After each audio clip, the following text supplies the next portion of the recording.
Discuss किया हुआ है। उसके बाद क्या डाउट्स आ रहे हैं आप ये बता दीजिए एक बार।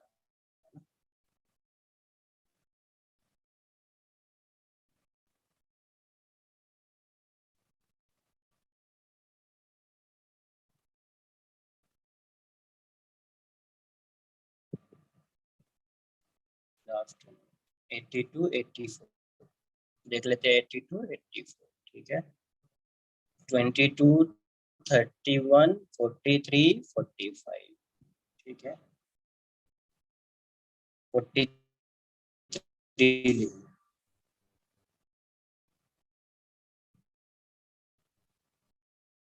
एक्सरसाइज 1 एक्सरसाइज 1 42 21 36 33 39 85 45 एक मिनट क्या था 43 लिख लिया 41 लिख लिया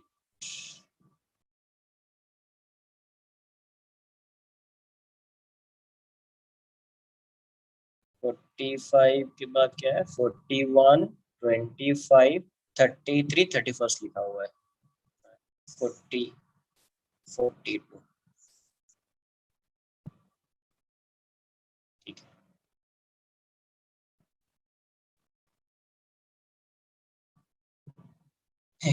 पीडीएफ लिख लेता हूँ।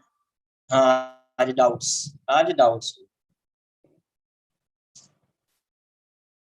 क्योंकि डाउट्स होते होते टाइम भी हो जाएगा इतने डाउट्स।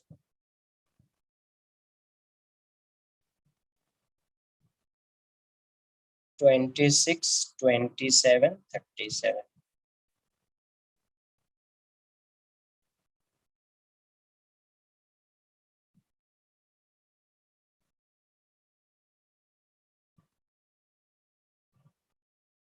एक मिनट और भी है क्या 58 65 52 इलस्ट्रेशंस में भी डाउट है। अच्छा एक बार इसको डिस्कस कर लेते हैं टाइम मिला तो डिस्कस करेंगे इसको।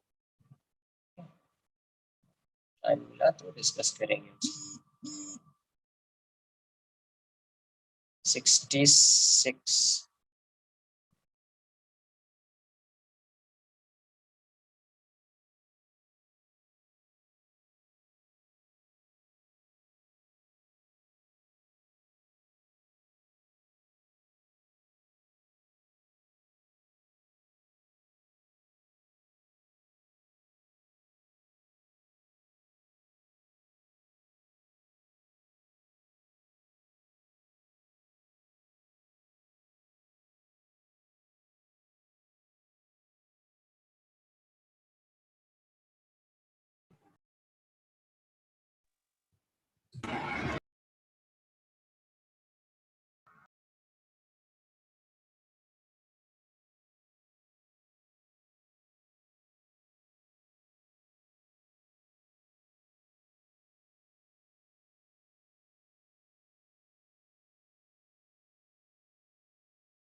नेटवर्क सही नहीं है लग रहा है कि जाएगा नहीं।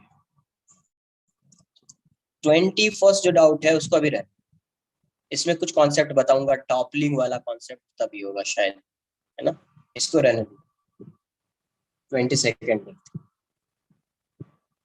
टॉपलिंग वाला कॉन्सेप्ट आएगा 51 तो फिर बचा क्या। देखो यहाँ पे क्या दिया a man can move on a horizontal plank supported symmetrically as shown ये ऐसा है और ये यहाँ पे है और एक यहाँ पे, ठीक है।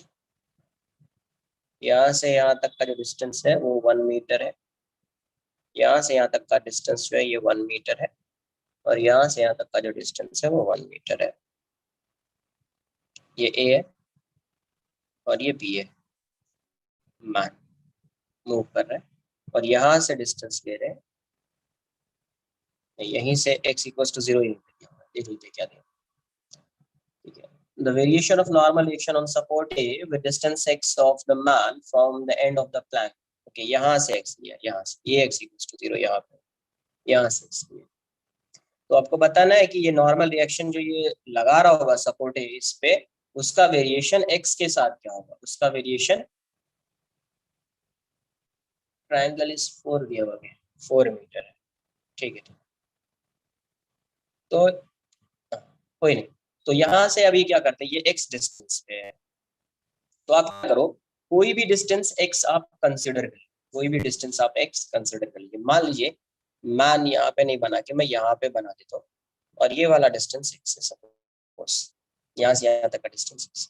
तो इस पे जो फोर्स लग रहा होगा कैसा लग रहा होगा, इस प्लैंक पे फोर्स की बात करें, देखो ये मैन जो है ये एक्सेलरेट तो इस डायरेक्शन में नहीं कर रहा है, तो एक्सेलरेट नहीं कर रहा है, मतलब ये मैन इस पे जितना नॉर्मल रिएक्शन लगाएगा, मतलब जितना इस मान का यहाँ पे mg होगा उतना ही ये इस पे नॉर्मल लगाएगा, तो जितना ये नॉर्मल लगाएगा उतना मान भी इस पे नॉर्मल लगाएगा।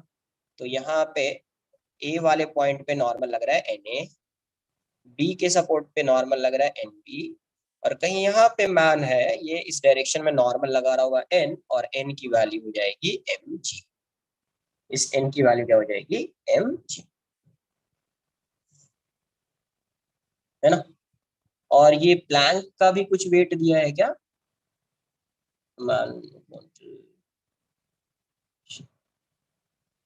प्लैंक का कुछ नहीं दिया हुआ है, प्लैंक के बारे में, प्लैंक का कुछ मान लेते, प्लैंक का सेंटर ऑफ मास यहाँ पे होगा 6 है तो 3 मीटर पे होगा, है ना। तो इसका वेट मान लेते हैं W, इसका वेट मान लेते हैं W, ठीक है। मुझे नॉर्मल रिएक्शन चाहिए x के साथ, तो x का फंक्शन, ठीक है। तो अब देखो यहाँ से मुझे किसका इक्वेशन चाहिए, Na एंड x का इक्वेशन चाहिए या नहीं चाहिए। तो मैं टॉर्क किसके अबाउट फाइंड करूंगा, मुझे Na और x का इक्वेशन चाहिए, तो मैं टॉर्क किसके अबाउट फाइंड करूंगा, मैं उस पॉइंट के अबाउट फाइंड करूंगा जिसके अबाउट Nb का टॉर्क 0 हो जाएगा, ताकि ये इक्वेशन में नहीं, अगर इसके अबाउट फाइंड करूंगा तो ये इसका टॉर्क 0 हो जाएगा, तो इक्वेशन में ये आएगा ही नहीं ना यार, बात आ रही है समझ में। तो फिर दो इक्वेशन लगाना पड़ेगा, दो इक्वेशन नहीं लगाना चाह रहा मैं, एक ही इक्वेशन। तो मैं इसके अबाउट फाइंड करूंगा तो ये वाला नॉर्मल रिएक्शन का टॉर्क 0 हो जाएगा, इक्वेशन में ये आएगा ही नहीं, इक्वेशन में W आएगा, mg आएगा, नॉर्मल आएगा, ये तीनों आएगा, ये और ये तो कांस्टेंट है, बात आ रही है समझ में।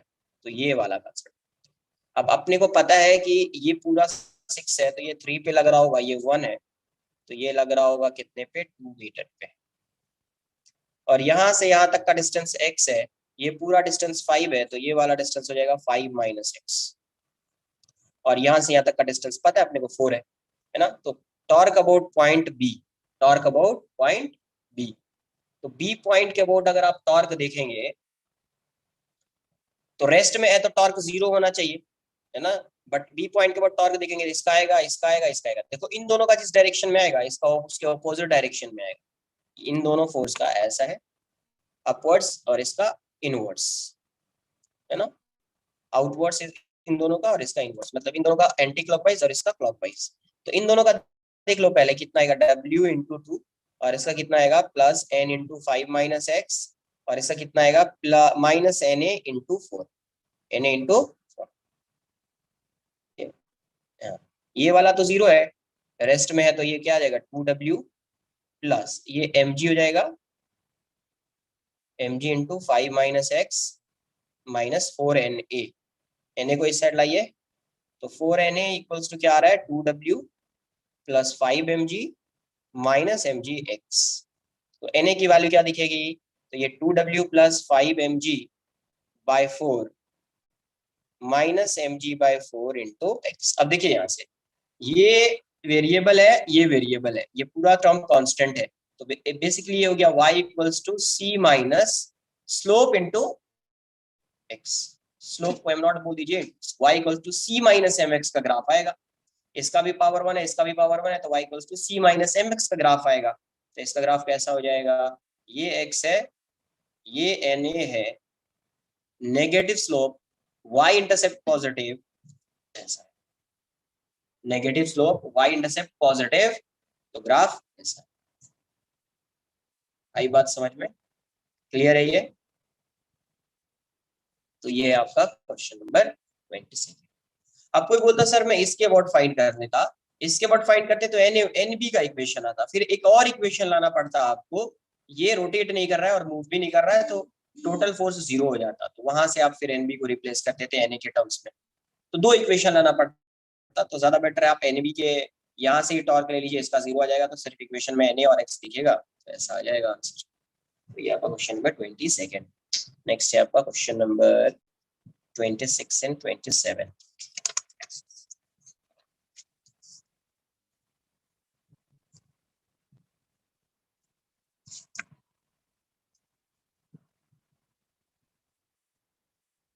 एंड 27। 26 क्या है, two uniformly rod of equal length but different masses are rigidly joined to form an L-shaped body, which is then pivoted as shown. If in equilibrium, the body is in shown in figure, is in shown configuration ratio of m by m.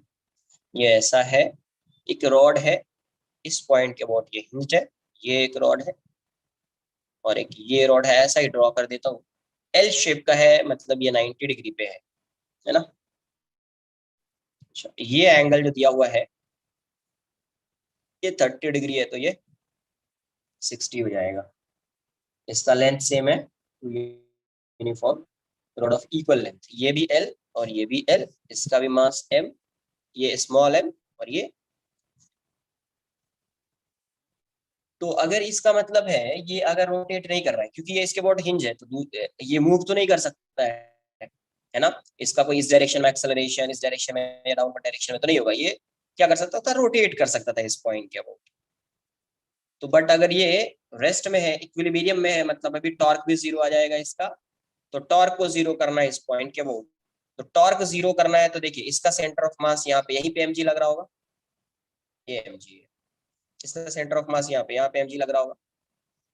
अब इस mg को इस point से perpendicular बना दीजिए, perpendicular बनाने के लिए ये करना पड़ेगा, ये इस पे परपेंडिकुलर, mg को थोड़ा सा शिफ्ट किया, ये इस पे परपेंडिकुलर हो गया, तो ये वाला डिस्टेंस l/2 और ये एंगल 30 डिग्री, ये 30 तो ये भी 30, तो ये वाला डिस्टेंस कितना आएगा, l/2 sin 30 डिग्री। सिमिलरली इसको भी थोड़ा सा शिफ्ट कर दीजिए और यहाँ से परपेंडिकुलर बना लीजिए, तो ये परपेंडिकुलर दिखेगा, ये 60 डिग्री है तो ये भी 60 डिग्री दिखेगा, ये वाला लेंथ आएगा l/2 sin 60, l/2 sin 60। तो इस पॉइंट के अबाउट इसका टॉर्क और इसका टॉर्क, तो देखो ये इसका जो टॉर्क है क्लॉकवाइज है और इसका टॉर्क एंटी क्लॉकवाइज है, तो टॉर्क अबाउट पॉइंट ओ है, ओ को 0 कर दिया, इसका टॉर्क कितना आ रहा है mg, और ये परपेंडिकुलर डिस्टेंस l/2 sin 30, उतना नेगेटिव आ जाएगा, ये mg into l/2 sin 60 equals to 0 आ जाएगा। तो यहाँ से देखिए mg l gl/2 जाएगा, m sin 30 तो ये 1/2 हो जाएगा, और ये m ये हो जाएगा √3/2। क्या, हाँ इसके परपेंडिकुलर बना दीजिए, इसके परपेंडिकुलर बना दीजिए, ये वाला है ना, ये लेंथ हो जाएगा l/2 और परपेंडिकुलर कंपोनेंट ये हो जाएगा, ये भी इसके परपेंडिकुलर बना दीजिए, वही हो जाएगा, कर सकते हैं, 2 से 2 जाएगा।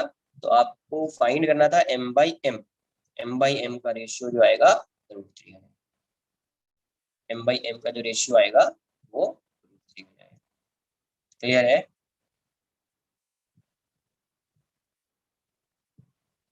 Next question number 27।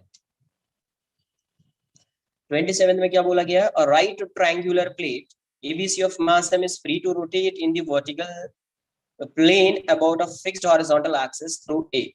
It is supported by a string such that the side AB is horizontal, the reaction at the support A, ये ऐसा है, रेक्टेंगुलर प्लेट है, ये ऐसा प्लेट है ना, रेक्टेंगुलर प्लेट और 90 डिग्री पे, एल एल एल एल है और ये √2L है, ये क्या है, √2L। यहां से ये ऐसा है, यहां से ये ऐसा है, ये एल है, ये एल है और ये √2L है।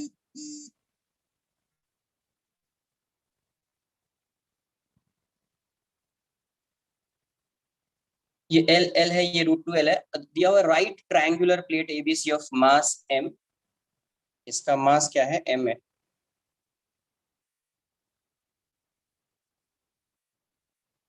इसका मास m है, is free to rotate in vertical plane, ये वर्टिकल प्लेन में रोटेट करने के लिए फ्री है, ऐसा है ना। अब ये बोल दिया उसने क्वेश्चन में, क्या is fixed horizontal axis through a. अब देखो ये इसके अबाउट फिक्स्ड किया है, इसके अबाउट, तो इसके अबाउट अगर फिक्स्ड कर दिया है, पहले ये रोटेट कर सकता था, इसके अबाउट अभी फिक्स्ड कर दिया है, तो अभी ये बताइए यहाँ पे तो कुछ फोर्स लग रहा होगा ना यार, यहाँ पे कुछ फोर्स तो लग रहा होगा, तभी तो अभी रोटेट नहीं करेगा, वरना ये रोटेट करता, वरना ये रोटेट करता। तो देख लेते हैं रिएक्शन फोर्स कितना होगा। तो अब ये बताइए इसका जो mg है, ये l है, इसका mg कहाँ पे लाई करेगा, इसके सेंट्राइड पे, ठीक है, mg कहाँ पे लाई करेगा, सेंट्राइड पे, है ना। तो यहां से ये ये हो जाएगा mg, और यहाँ पे एक रिएक्शन फोर्स लग रहा होगा, ऐसा रिएक्शन को आर लिख देते, आर वाई मान लो, या एन वाई लिख सकते थे आप, रिएक्शन फोर्स। इस पॉइंट के अबाउट अब देखो, इस रोटेट तो नहीं कर रहा है, इस पॉइंट के अबाउट अगर आप टॉर्क फाइंड करोगे, तो इसका जितना नेगेटिव टॉर्क आएगा, इसका उतना पॉजिटिव टॉर्क आ जाएगा। तो आपको ये वाला डिस्टेंस फाइंड करना पड़ेगा। तो ये सेंट्रॉइड है, और सेंट्रॉइड से ये वाला जो डिस्टेंस आएगा ना आपका, ये वाला डिस्टेंस सेंट्रॉइड है, तो सेंट्रॉइड से ये डिस्टेंस कितना आ जाएगा, ये वाला डिस्टेंस फाइंड कर पाएंगे क्या, ये वाला डिस्टेंस कितना आएगा,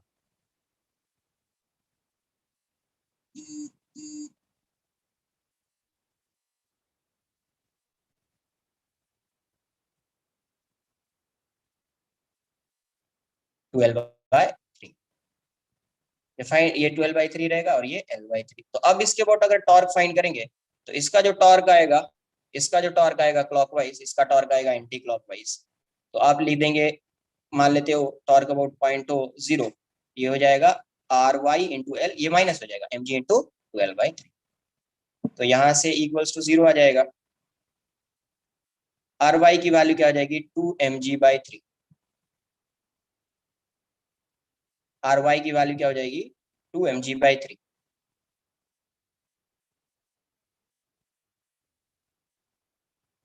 है ना।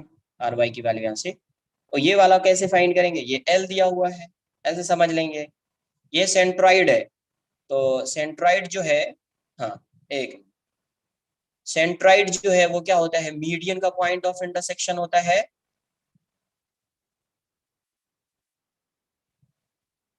अरे आया ना। तो यहाँ से एक ऐसा बना दीजिए, ये वाला डिस्टेंस L/2 होएगा, ये वाला डिस्टेंस L/2 होएगा, एक यहाँ से ऐसा बना दीजिए, ये भी L/2 होएगा, ये वाला L/2 ये डिस्टेंस तो फाइंड कर पाएंगे ना यार, ये वाला डिस्टेंस, ये डिस्टेंस तो फाइंड कर सकते हैं ना, कोई एक डिस्टेंस फाइंड करना, ऐसा। तो ये डिस्टेंस आप फाइंड कर लीजिए, ये एंगल ये एंगल अपने को पता है, ये नहीं आ जाएगा, आ जाएगा, 12/3 पे होएगा, ठीक है। तो यहाँ से RY की वैल्यू कितनी हो जाएगी, 2mg/3 हो जाएगी।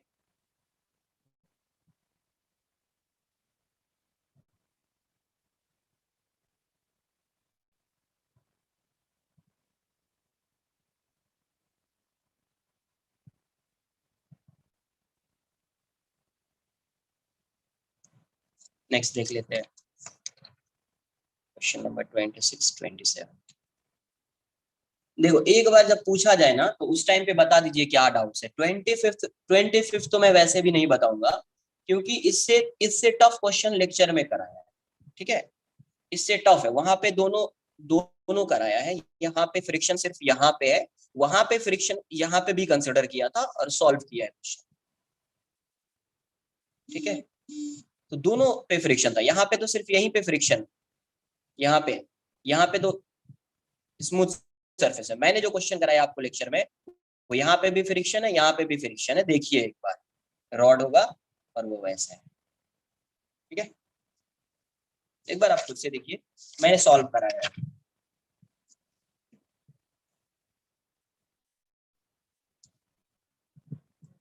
नेक्स्ट क्वेश्चन जो होगा आपका क्वेश्चन नंबर 31। 30th भी है क्या? नहीं, 31st।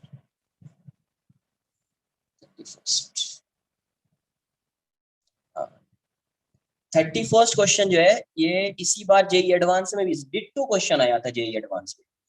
Find minimum height of obstacle so that the sphere can stay in equilibrium.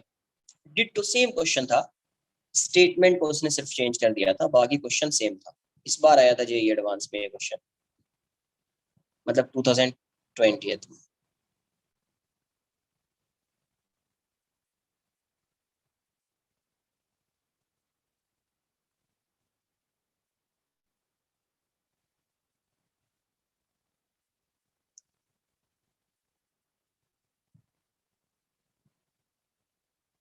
ये वाला डिस्टेंस h है, ये थीटा है, ठीक है।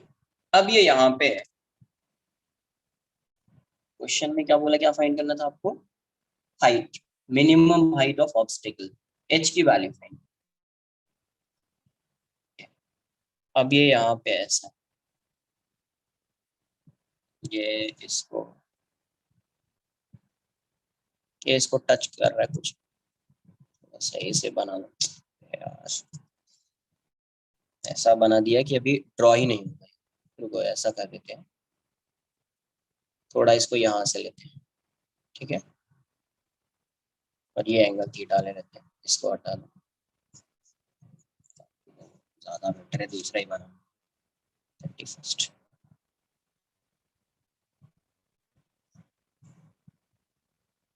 ये ऐसा है।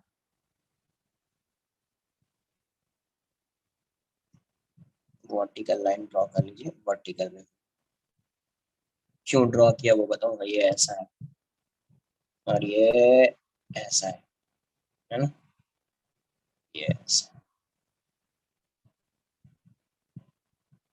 अच्छा मुझे बताओ, अगर ऐसा रख दिया यहाँ पे, तो यहाँ पे अगर ये रोटेट भी करता, मिनिमम बताना है आपको, मिनिमम है ना।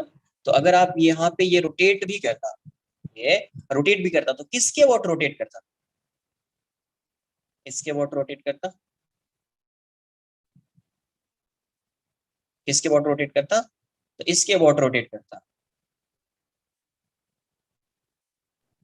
है ना।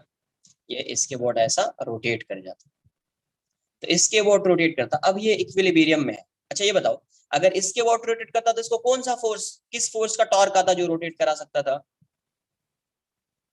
किसका फोर्स आता जो इसको रोटेट कराता? नॉर्मल रोटेट कराता इसको, mg ना। mg रोटेट कराएगा ना, नॉर्मल कैसे रोटेट कराएगा? mg की वजह से, इस mg का जो टॉर्क आता है ना ऐसा, उस mg की वजह से ये रोटेट, है ना। तो अभी क्या होगा, रोटेट नहीं कर रहा है। रोटेट नहीं करने का मतलब ये हुआ, अगर ये रोटेट नहीं कर रहा है तो इसकी मीनिंग ये हो गई कि इसका जो mg है ना, mg इसी पॉइंट से पास, यही इसका कॉन्सेप्ट। ये रोटेट नहीं कर रहा है तो इसका मतलब ये mg इसी पॉइंट से पास हो। मिनिमम हाइट पूछा है, नहीं तो अगर इस साइड से भी आता ना, मान लो mg को इस साइड से पास करा देते तो भी रोटेट नहीं करता। इसका टॉर्क ऐसा, ये इस साइड रोटेट ही नहीं कर पाता। mg अगर इस साइड आ जाता तब रोटेट करता, तो उस केस में h की वैल्यू मैक्सिमम वाली आ जाती। मिनिमम चाहिए तो mg ऐसा जाएगा, इसी पॉइंट से जा रहा है, रोटेट नहीं करेगा। अभी अभी ये रोटेट नहीं करेगा। बात आई कुछ समझ में? नहीं आया ना? अभी ये रोटेट नहीं कर रहा है, तो अब क्या करेंगे अपन, अब क्या करेंगे, टॉर्क फाइंड कर लेंगे। अब क्या करेंगे, टॉर्क फाइंड करेंगे। टॉर्क क्या, ही तो आई थिंक डायरेक्टली भी आ जाना चाहिए। ये अभी अगर यही कॉन्सेप्ट है कि ये इससे पास होगा, इससे पास होगा तो रोटेट नहीं करेगा, तो इसका मतलब ये एच है तो डायरेक्टली आ जाएगा, ये एच है ना, ये एच है तो ये तो आर है। तो यहां से एक पैरेलल लाइन ड्रॉ कर दिया, तो ये वाली वैल्यू भी एच हो जाएगी, है ना, ये वाली वैल्यू भी एच हो जाएगी। अब मैं एंगल को फाइंड कर लेता हूँ। एंगल कैसे फाइंड करेंगे, ये ऐसा है, थोड़ा सा अलग से ड्रॉ कर देता हूँ, ये ऐसा है, ये इस साइड है, ये एच है, और ये आर माइनस एच है, ये वाली वैल्यू आर है। अब थीटा से रिलेट कीजिए, तो लाइन है, और यहाँ से जो एक लाइन जाती, ये अगर डायरेक्ट ऐसे जाती तो ये ऐसा रहती है ना, ये ऐसा स्ट्रेट बना, ये थीटा है, ये 90 है, 90 माइनस थीटा, तो ये 90 माइनस थीटा हो जाएगा, और ये एंगल 90 है तो ये थीटा हो जाएगा, ये थीटा हो जाएगा। तो cos थीटा की वैल्यू क्या आ जाएगी, cos थीटा वाला फॉर्मूला लगेगा, r minus H by R हो जाएगा, ये हो जाएगा r cos theta equals to r minus H. तो इस h की वैल्यू इस साइड है, ये हो जाएगा r minus R cos theta. तो आंसर आपका हो जाएगा h equals to r into 1 minus. हो गया क्वेश्चन, इतना ही था जो ये एडवांस का ये क्वेश्चन है 2020। तो सिर्फ यही कॉन्सेप्ट है कि एम जी किससे पास होना चाहिए, इसी पॉइंट से। अगर एम जी इससे पास होगा तो इसका कोई टॉर्क नहीं आएगा। तो अब रिलेट कर लो डायमेंशन को, ये एच है तो ये एच हो जाएगा, तो ये वाला डिस्टेंस आर माइनस एच होगा, ये आर माइनस एच, यार एंगल देख लीजिए, लगा दिया cos theta R minus H by R, H की वैल्यू हो जाएगी R into 1 minus cos theta R minus. ये क्वेश्चन नंबर 31, ये क्या है, क्वेश्चन नंबर 31। एच मैक्सिमम पूछा जाता तो आंसर डायरेक्टली नहीं कर पाते, इनफाइनाइट कुछ भी हो सकता था। इतना भी नहीं, एक ही लाइन का सॉल्यूशन है, तुम ये तो अपन इतना कर रहे हैं, यहीं पे नहीं लिख सकते थे, ये आर है तो ये आर cos थीटा हो जाएगा, डायरेक्टली लिख देते ना, R minus H equals to R cos, हो गया क्वेश्चन खत्म।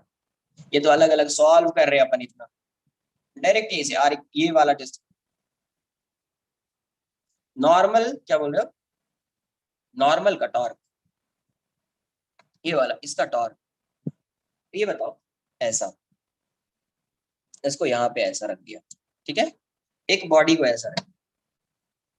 अब ये बताओ इसके रोटेट होने की, ऐसा है यहाँ से ऐसा, ये ऐसा साइड में थोड़ा ऐसा रख देता हूँ आपको समझ में। अब बताओ इसके रोटेट होने की प्रोबेबिलिटी किसकी वजह से है, अब ये बताओ, नॉर्मल यहाँ पे भी लग रहा है, रोटेट करा रहा है क्या, यहाँ पे भी लग रहा है रोटेट करा रहा है क्या, यहाँ पे भी लग रहा है रोटेट, नॉर्मल कराता तो यहाँ पे भी कराता, यहाँ पे भी कराता, यहाँ पे भी कराता, बट देखो जैसे इसका सेंटर ऑफ मास बाहर जाएगा इस लाइन के, देखो ये सब यही सब, ये ऐसा है, अभी कुछ नहीं होगा, अभी भी कुछ नहीं होगा, क्योंकि अभी इसका जो सेंटर ऑफ मास है इसी पे, सेंटर ऑफ मास जैसे बाहर गया मतलब mg बाहर आ गया, मतलब टॉर्क आ जाएगा उसके वो, जैसे सेंटर ऑफ मास बाहर जाएगा, ऐसा है, ऐसा समझो, साइड से दिखा रहा हूं मैं, इसका ये ऐसा था ऊपर, ऐसा था, है ना, ऐसा, अभी ऐसा था तो भी बाहर, तो भी ये नहीं रोटेट कर रहा था, तभी जैसे मान लो सेंटर ऑफ मास यहाँ पे आ गया, अभी भी रोटेट नहीं करेगा, जैसे थोड़ा सा शिफ्ट करोगे इसके अबाउट mg का कुछ डिस्टेंस आ जाएगा, टॉर्क आ जाएगा, रोटेट करा देगा, क्या करा देगा, रोटेट करा देगा, है ना, ये रोटेट कराएगा।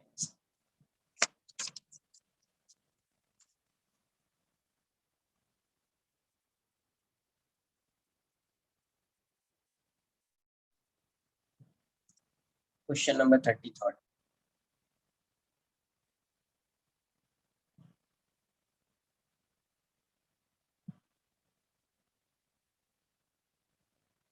a smooth rod of length L, smooth rod of length L kept inside a trolley at an angle theta, as shown in the figure. What should be the acceleration a of the trolley so that the rod remains in equilibrium with respect to it? ये equilibrium में है, rest में है, rod ऐसा है,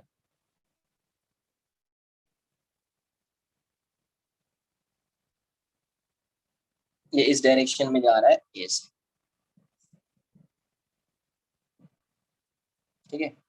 अब ये बताइए इक्विलिब्रियम में है, अगर ये स्मूथ सरफेस है तो ये क्या कर जाना चाहिए इसको, ये इसका सबसे पहले अगर मैं वीडियो ड्रॉ करता क्या आता, एम जी आता है ना, यहाँ पे एम जी आता। अब ये एक्सेलरेट कर रहा है तो यहाँ पे एम ए आता। दूसरा यहाँ पे एक नॉर्मल रिएक्शन आएगा ये वाला, और एक नॉर्मल रिएक्शन यहाँ पे आएगा ये वाला एन टू। अगर ये इक्विलिब्रियम में है तो इस पे नेट फोर्स जीरो होगा, नेट टॉर्क जीरो होगा, नेट फोर्स और नेट टॉर्क क्या होगा जीरो, तो नेट फोर्स जीरो कर देते हैं तो एन टू इक्वल्स टू क्या हो जाएगा, N two equals to M A and N one equals to M G. Equilibrium का ये रिजिड बॉडी है, रिजिड बॉडी के इक्विलिब्रियम का मतलब क्या है, नेट फोर्स जीरो है नेट टॉर्क जीरो। तो किसी एक के अबाउट टॉर्क फाइंड कर लीजिए, इसके अबाउट टॉर्क फाइंड कर लेते हैं अपन, इस पॉइंट के about torque A, torque about point A. तो या तो परपेंडिकुलर बना दो, या तो आप परपेंडिकुलर बना दो, या तो फिर एंगल देखना पड़ेगा। तो देखिए यहाँ से ये N2 है, ये आपका इस साइड N2 है, तो पहले ऐसा बना देता हूँ मैं। यहाँ पे आपका MA है तो इसको आप ऐसा बना दो, यहाँ पे आपका MG है तो आप इसको ऐसा बना दो। तो इस N2 पे इस पॉइंट से परपेंडिकुलर डिस्टेंस ये रहेगा, इस MA पे परपेंडिकुलर डिस्टेंस ये रहेगा, ये MG पे परपेंडिकुलर डिस्टेंस ये रहेगा। मुझे क्या फाइंड करना है, फाइंड क्या करना है, एक्सेलरेशन। तो अगर मैं इसी के अबाउट अगर टॉर्क, इसके अबाउट टॉर्क लूंगा ना, सेंटर ऑफ मास पे लग रहा होगा ये टॉर्क लूंगा ना, तो ये वाला टर्म का टॉर्क जीरो आ जाएगा, इसका और इसका टॉर्क आएगा, फिर से इसकी वैल्यू पुट करनी पड़ेगी। तो ज्यादा बेटर है आप इसके ऊपर टॉर्क फाइंड करो, नहीं आ जाएगा इक्वेशन में, ये आएगा इसको पुट कर देंगे हमें, है ना, कर तो सकते हैं। ये वाला डिस्टेंस कितना है L/2, और ये एंगल थीटा, ये एंगल थीटा, तो ये एंगल भी थीटा, ये L/2, तो ये डिस्टेंस L/2 cos थीटा, और ये L/2, तो ये डिस्टेंस कितना आएगा, ये भी थीटा,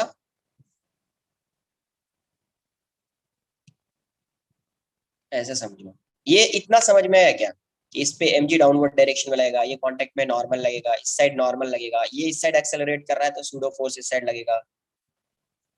तो अगर ये इक्विलिब्रियम में इसका मतलब net force acting on this rod would be zero and net torque would be zero, net torque about any point would be zero. तो टॉर्क अब फाइंड करना है, नेट फोर्स को जीरो कर दिया, mg equals to n2 equals to ma, है ना, ये ma लिखा है, और ये mg। तो अब यहाँ से देखिए इसके बाद टॉर्क फाइंड करना है, तो आप क्या करो, r और mg को परपेंडिकुलर बना लो ना, उससे इजी हो जाता है, मतलब दिखने में इजी लगेगा, कोई थीटा बीटा का टेंशन नहीं रहेगा, डायरेक्ट पहले ही आप थीटा मतलब लेंथ फाइंड करोगे, है ना, परपेंडिकुलर डिस्टेंस फाइंड करोगे, उसमें cos थीटा sin थीटा जो आना आ जाएगा, तो टेंशन नहीं रहेगा बाकी। तो देखो ये mg है, इसको थोड़ा शिफ्ट करेंगे तो mg और ये वाला r परपेंडिकुलर हो जाएगा, ये ma थोड़ा सा शिफ्ट कर देंगे तो ये परपेंडिकुलर हो जाएगा, ये हो जाएगा L/2 sin theta, L/2 sin theta, और ये n है तो ये वाला डिस्टेंस कितना है अपने को, ये L है, ये थीटा है तो ये L sin थीटा। तो टॉर्क अबाउट पॉइंट है, ये भी जीरो आ जाएगा, तो इस पॉइंट के बाद टॉर्क फाइंड करो, देखो mg इस साइड है, r इस साइड है, r को थोड़ा इस साइड शिफ्ट कर दीजिए, mg को इस साइड, r क्रॉस f कैसा आ रहा है, एंटी क्लॉकवाइज, पॉजिटिव मान लेता हूँ, तो mg into L/2 cos theta. इसका देख लीजिए, तो ये r है, ये ma है, r को थोड़ा सा शिफ्ट कर दीजिए ऐसा, ma ऐसा, तो ये भी एंटी क्लॉकवाइज, ये भी पॉजिटिव हो जाएगा, तो ma into L/2 sin theta. इसका टॉर्क ले लीजिए, ये r है और ये फोर्स है, फोर्स को थोड़ा सा इस साइड, r को इस साइड, r और f क्लॉकवाइज आएगा, नेगेटिव हो जाएगा। ये सब आना चाहिए, कैसे शिफ्ट कर रहा हूँ बताया मैंने, इक्वल्स टू जीरो आ जाएगा। n2 की वैल्यू सिर्फ पुट करना है इसमें, l l l कैंसिल कर दो, ये हो जाएगा mg cos theta by 2 plus ma sin theta by 2, और ये हो जाएगा माइनस, ये हो जाएगा आपका sin थीटा, और ये n2 की वैल्यू क्या है, ma इक्वल्स टू जीरो, तो m भी जाएगा, ए वाले टर्म को एक साथ, तो g cos थीटा बाई 2, इस साइड a sin थीटा माइनस है a sin theta by 2, sin theta ये, तो यहाँ से क्या आ जाएगा g cos theta by 2 equals to a sin theta by 2, 2 से 2 गया, ए की वैल्यू क्या हो जाएगी, जी कॉट थीटा। ए की वैल्यू क्या हो गई, जी कॉट थीटा।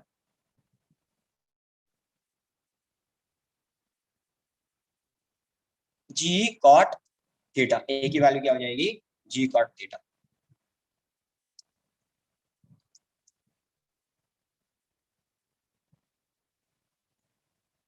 तो ये था आपका क्वेश्चन नंबर 33। बिल्कुल देखो एक एक स्टेप, ऐसा नहीं कि आपको ये पता नहीं। एफबीडी बनाओगे, इक्विलिब्रियम दिया हुआ है, नेट फोर्स जीरो करोगे, नेट टॉर्क जीरो करोगे, आपको खुद से आंसर आए। ठीक है, नेक्स्ट क्वेश्चन आपका 36, question number 36। A uniform rod of mass and length L is hinged at its end is released from rest when it is horizontal position. And at it released from rest when it is the normal reaction at the hinge when rod keeps vertical. अरे ये answer आना चाहिए, ये answer आना चाहिए। इसको तो solve कराया, यहाँ से इसको क्या किया, यहाँ से इसको रोटेट करा दिया, है ना। अब ये वर्टिकल हो गया, लेक्चर में कराया है ये सेंटर ऑफ मास यहाँ पे है। क्लास नोट्स नहीं देखते, इसका मतलब तुम लोग रिवाइज नहीं करते हो। ये ऐसा है, तो जब ये यहाँ पे आएगा तो इसका ओमेगा आ जाएगा, तो कंजर्वेशन ऑफ एनर्जी पहले लगा देंगे। तो सेंटर ऑफ मास कितना शिफ्ट किया है, L/2, है ना। तो वर्क डन बाय ऑल, नहीं तो work done by all forces equals to change in kinetic energy कर दीजिए। वर्क डन बाय ग्रेविटी एक ही फोर्स है, इसका वर्क डन यहाँ पे जो हिंज फोर्स लग रहा होगा उसका कोई वर्क डन होगा नहीं, क्योंकि वो शिफ्ट नहीं हो रहा है। तो ये कितना जाएगा, half I omega square, initially तो जीरो था, यहाँ पे तो ओमेगा जीरो था, तो ये कितना आ रहा है, mg/L/2 equals to half ml²/3 into omega square ml। 2 से 2 जाएगा, ओमेगा स्क्वायर की वैल्यू हो जाएगी 3g/L। ओमेगा आ जाएगा आपका √3g/L, ओमेगा आ गया √3g/L। अब यहाँ पे आपको बताया है कि जब भी ओमेगा आता है, जब भी बॉडी रोटेट कर रहा होता है, तो उसमें दो एक्सेलरेशन होता है, एक होता है सेंट्रिपेटल, एक होता है टेंजेंशियल। सेंट्रिपेटल एक्सेलरेशन इसकी वजह से आता है, तो अब ये रॉड है, और टेंजेंशियल एक्सेलरेशन अल्फा की वजह से आएगा। तो पहले अल्फा होगा या नहीं होगा वो चेक करना पड़ेगा। ये mg है, यहाँ पे रिएक्शन फोर्स लग रहा है ry, तो इसके अबाउट अगर आप टॉर्क फाइंड करेंगे तो टॉर्क जीरो है, ये इसी से पास हो रहा है, ये भी इसी से पास हो रहा है, टॉर्क जीरो है, तो इसका एल मतलब अल्फा जीरो हो जाएगा। अल्फा जीरो होने का मतलब 80 जीरो हो जाएगा इसका सेंटर ऑफ मास का, तो सिर्फ AC आएगा, और AC की वैल्यू जो कि ओमेगा²L/2, तो 3g/L इंटू L/2, ये कैंसिल आउट हो जाएगा, ये हो जाएगा 3g/2। मतलब अभी जो सेंटर ऑफ मास रहा होगा उसका टेंजेंशियल एक्सेलरेशन 80 जीरो है, ये एक्सेलरेशन इस साइड आएगा क्योंकि इसका सेंटर ऑफ मास ऐसा रोटेट कर रहा है, ये आएगा AC कितना 3g/2। यहाँ पे लग रहा है एक mg, अब इस पे mg इस साइड है, इसका एक्सेलरेशन इस साइड है रॉड का, इसका मतलब रिएक्शन फोर्स अपवर्ड डायरेक्शन में लग रहा हो, तो आप क्या लिखोगे, ry minus mg equals to m into AC। तो ry की वैल्यू कितनी हो जाएगी, mg plus m into 3g/2, answer कितना आ जाएगा 5 mg/2। क्लास नोट्स, टॉर्क के बाद मुझे लग रहा है पहला क्वेश्चन यही बताया था, जब टॉर्क पढ़ाने के बाद यही स्टार्ट किया था क्वेश्चन। क्वेश्चन नंबर 37, एक बार क्लास नोट्स देखिए, रिवाइज कीजिए, क्लास नोट्स में है क्वेश्चन आपके कुछ। क्वेश्चन नंबर 37, 37 क्या दिया हुआ है, rod is hinged at its centre and rotated by applying a constant torque starting from rest. The power developed by this external torque as a function of time. Centre के about hinge, centre के about क्या कर दिया, hinge कर दिया, इसको rest से accelerate करा रहे हैं। किससे एक्सेलरेट करा रहे हैं, रेस्ट से। तो ये सब चीज इंपॉर्टेंट होती है कि रेस्ट से जब एक्सेलरेट करा रहे हैं तो क्या होएगा, है ना। तो अब ये बताओ, अगर ये रोटेट करा रहे हैं किसी भी डायरेक्शन में, या तो ऐसा रोटेट करा दीजिए या ऐसा रोटेट करा दीजिए, कैसे भी आप रोटेट करा रहे हैं, टॉर्क लगा रहे हैं आप, तो टॉर्क की वजह से ये ऐसा रोटेट कर रहा है, तो टॉर्क को आप क्या लिखेंगे, आई अल्फा। टॉर्क क्या दिया हुआ है, कांस्टेंट। अब मुझे ये बताइए, अगर टॉर्क कांस्टेंट है, टॉर्क कांस्टेंट है, इसके अबाउट मोमेंट ऑफ इनर्शिया तो कांस्टेंट होगा, ये भी कांस्टेंट होगा, तो ये अगर कांस्टेंट हो गया, ये कांस्टेंट हो गया, इसका मतलब अल्फा भी क्या होगा, कांस्टेंट होगा। अरे हाँ या ना, ये तो गिवन है ना यार, ये गिवन है, ये constant about given axis of rotation, about given AOR, तो अल्फा भी कांस्टेंट हो जाएगा। तो अभी अपने को चाहिए पावर, इंस्टेंटेनियस पावर, है ना, इंस्टेंटेनियस पावर चाहिए। तो P इंस्टेंटेनियस क्या होता है, टाउ ओमेगा। अच्छा, जिस डायरेक्शन में टाउ होगा उसी डायरेक्शन में ओमेगा, क्योंकि रेस्ट से स्टार्ट हो रहा है, तो जिस डायरेक्शन में अल्फा होगा उसी डायरेक्शन में ओमेगा होगा। तो डायरेक्टली टाउ डॉट ओमेगा लिखने से ज्यादा बेटर है टाउ ओमेगा लिख दो, नहीं तो cos 0 लिख देना। अरे जिस डायरेक्शन में रेस्ट से स्टार्ट कर रहा है, तो जिस डायरेक्शन में टॉर्क होगा उसी डायरेक्शन में अल्फा होना है हमेशा, और जिस डायरेक्शन में अल्फा होगा यहाँ पे रेस्ट से स्टार्ट कर रहा है उसी डायरेक्शन में ओमेगा होगा। तो इसीलिए टाउ डॉट ओमेगा, तो टाउ ओमेगा क्या लिखोगे, omega naught plus alpha T. तो ये कितना आएगा टाउ, ये तो 0 है, अल्फा टी हो जाएगा। तो टाउ अल्फा टी ये कांस्टेंट है, तो पी इंस्टेंटेनियस क्या आ गया, सम कांस्टेंट इनटू टी। मतलब इसका ग्राफ जो आना चाहिए स्ट्रेट लाइन आ जाना चाहिए, है ना, और पास ऐसा आना चाहिए ग्राफ, इसका जो ग्राफ आना चाहिए ये ऐसा आना चाहिए। आई बात समझ में कुछ। Next question number 39।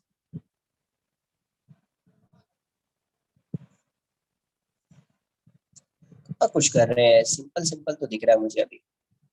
39 में क्या दिया, angular momentum of a fly wheel having a moment of inertia. Fly wheel का मोमेंट ऑफ इनर्शिया क्या दिया हुआ है, 0.4 kg metre square, decreases from 30 to 30। Okay, initial angular momentum 30 है kg metre square per second, और final angular momentum है 20 kg metre square per second. और time कितना लगा इसको यहां से यहां तक में, तो 2 सेकेंड। एवरेज टॉर्क फाइंड करना। अब ये बताओ टॉर्क क्या होता है, dl/dt होता है, ये तो इंस्टेंटेनियस होगा। तो एवरेज टॉर्क क्या लिखोगे, delta L by delta T, delta L by delta T, है ना। अब देखो इसके ऑप्शन में कोई नेगेटिव है नहीं, वैसे आपको दिख रहा है L final minus L initial negative आएगा, इसका मतलब इसकी वैल्यू फाइंड करना है यहाँ पे, इसका वैल्यू फाइंड मैग्नीट्यूड फाइंड करना है, तो मॉड लगा दीजिए। तो एल फाइनल 20 - 10, ये 20 - 30, ये 2 हो जाएगा। ये आएगा तो कुछ काम ही नहीं है यार यहाँ पे, delta L by delta T से हो जाएगा ये,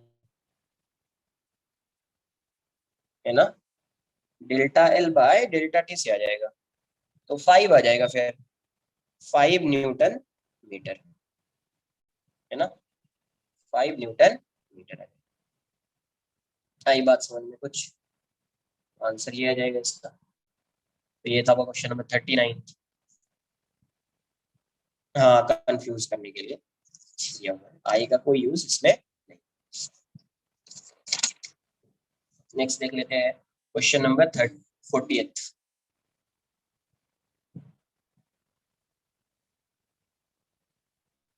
question number 40th, for the pivoted cylinder rod of length L is shown in figure, the angular velocity of as the bar reaches the vertical position after being released in horizontal position। क्या हो जाएगा, ये आना चाहिए, ये भी उसी type का क्वेश्चन है, इसके वर्ड चेंज कर दिया, अभी ये ऐसा हो गया। यस, आपको बताया कि जब भी पोजीशन चेंज करता है आपको एक बार कंजर्वेशन ऑफ एनर्जी देखना पड़ेगा आपको, है ना। ये L बाई कितना है, ये 3L/4 है,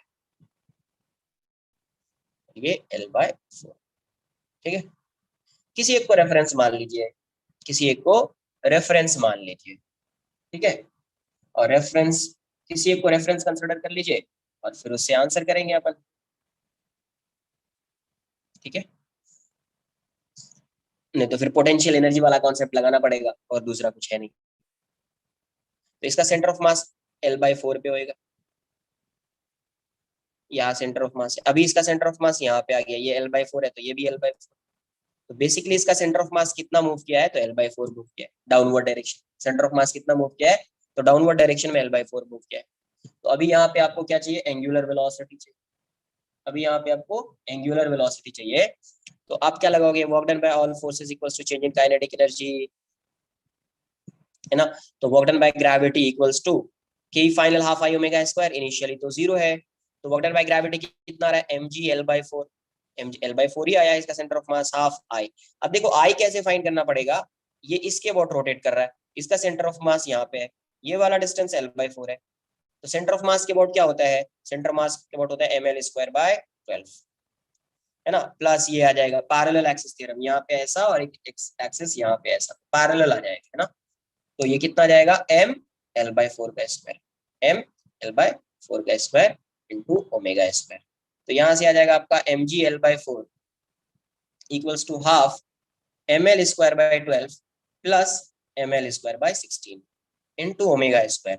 तो यहाँ से आ जाएगा mg/L/4 इक्वल्स टू हाफ, और ये आ जाएगा आपका 48 आएगा, है ना। तो 4mL² plus 3mL² equals to omega square.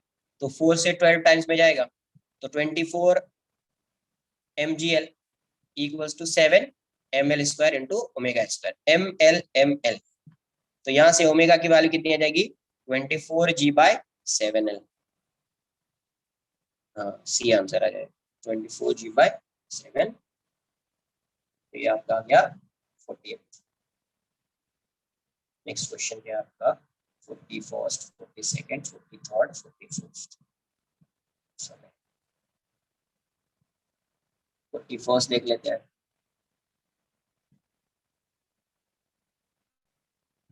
41st क्या बोला, uniform cylinder of mass m can rotate freely about its own axis which is horizontal.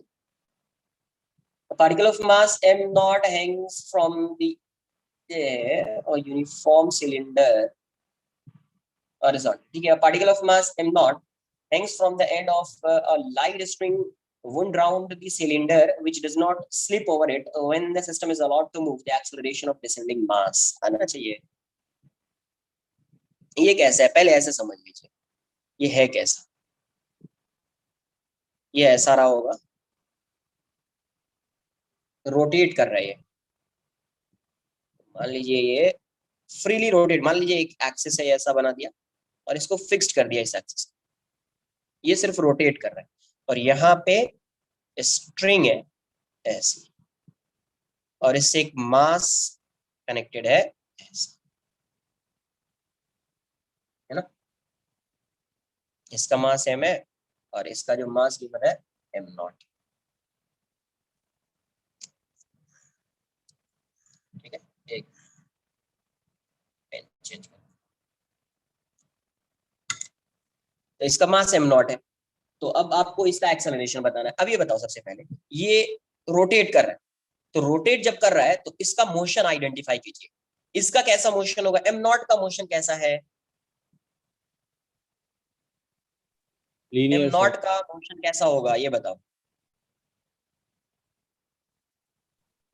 अरे कैसा मोशन है इसका, डाउनवर्ड डायरेक्शन में आएगा ना यार, yes sir, linear. Translational, translational. और ये सिर्फ रोटेट कर रहा है, इसका मोशन कैसा है, रोटेशनल। तो इसके लिए किसका इक्वेशन आएगा और इसके लिए किसका इक्वेशन आएगा, इसके लिए किसका इक्वेशन आएगा, फोर्स का, इसके लिए किसका इक्वेशन आएगा, टॉर्क का। अब देखो ये मान लीजिए एक्सेलरेशन स्ट्रिंग इस साइड ए से आ रही है, तो ये अगर अल्फा से रोटेट कर रहा होगा, अगर ये अल्फा से रोटेट कर रहा होगा, तो इस स्ट्रिंग का एक्सेलरेशन इस साइड क्या होगा, अल्फा आर,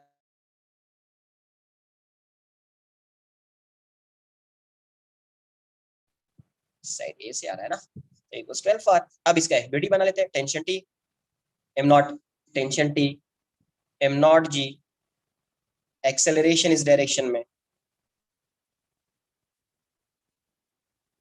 तो m0g minus T equals to m0a।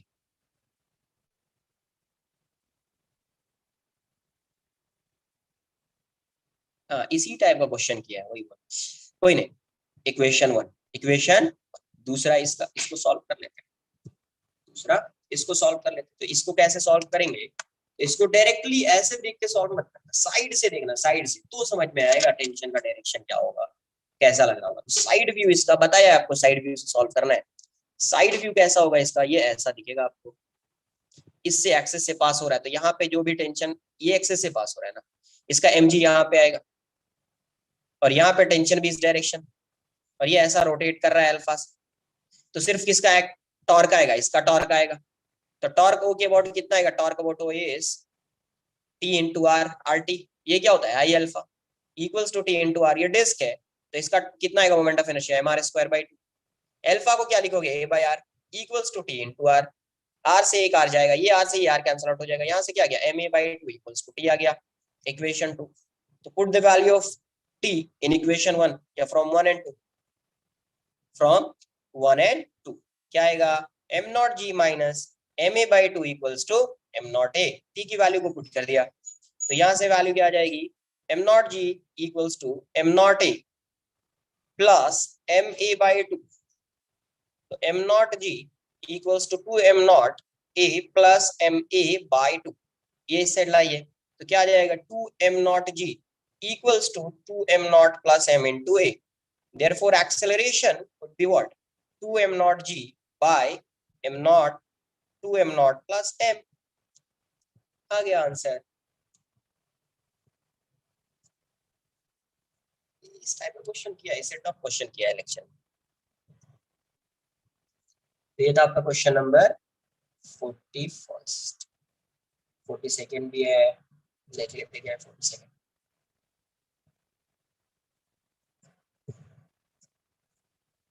A uniform rod of length L hinged at its lower end is free to rotate in vertical plane. If the rod is held vertically in the beginning and then released, the angular acceleration of the rod when it makes an angle of 45 degree with horizontal. पहले कैसा था, ऐसा था, इसके about hinged, अभी कितना degree, ये rest में था ना पहले, vertically in the beginning and released, release का मतलब रेस्ट से रिलीज किया, the angular acceleration of the rod मतलब alpha when it makes an angle 45 degree with horizontal, अभी ऐसा हो गया, ये एंगल 45 डिग्री हो गया। एंगुलर एक्सेलरेशन बताना है, तो इस पे एक ही फोर्स लग रहा होगा यहाँ पे mg, एक फोर्स यहाँ पे भी लग रहा होगा, बट इसके अबाउट मुझे टॉर्क ही फाइंड करेंगे, क्योंकि इसके अबाउट रोटेट कर रहा है ऐसा, तो अल्फा मान लेते हैं, तो इसका जो टॉर्क आएगा वो 0 हो जाएगा। तो mg थोड़ा सा शिफ्ट कर दो यहाँ पे, तो आपको ये परपेंडिकुलर डिस्टेंस दिखेगा इस mg पे, तो ये सेंटर ऑफ मास L/2, तो L/2 cos 45 हो जाएगा। तो इसके बाद टॉर्क कितना आ रहा है, टॉर्क आ रहा है आपका, torque about 0.0 is L/2 cos 45 into mg। Torque क्या होता है आई अल्फा, ये हो जाएगा mg L बाय ये 1/√2, तो 2√2 हो गया, और आई की वैल्यू कितनी हो गई ml²/3, alpha equals to mg L/2, ml alpha की वैल्यू कितनी हो जाएगी 3g/2√2l, 3g/2√2l, ये हो गया आंसर, 3g/2√2l, यही आंसर है। सिंपल, बोलो क्या इसमें कुछ फाइंड करना है, रिवाइज कीजिए थोड़ा सा इसे एक बार, है ना, रिवाइज कीजिएगा ना क्लास नोट्स को, तो बहुत सारे क्वेश्चंस आपसे ही होंगे, कैसे फाइंड करना है, क्या करना है। Next question number 43, page number 9, 43 देख लेते हैं। A block of mass m is attached to a pulley of a disc of mass m and radius r by means of a slack string as shown. The pulley is hinged about its center, मतलब rotate करेगा वो on a horizontal table and the block is projected with an initial velocity 5 meter per second. Its velocity when the string becomes taut. Yes sir. इस point के about hinge है horizontal plane पे, पहले string क्या थी slack ऐसे, और इस पॉइंट की जो वेलोसिटी है ये 5 मीटर पर सेकंड। अब ये बताओ अगर इसको क्या कर रहे हैं अपन, पुल कर रहे हैं, अगर इसको पुल कर रहे हैं तो अभी क्या होगा, इसकी वेलोसिटी फाइंड करके, इसका मास भी कुछ गिवन है,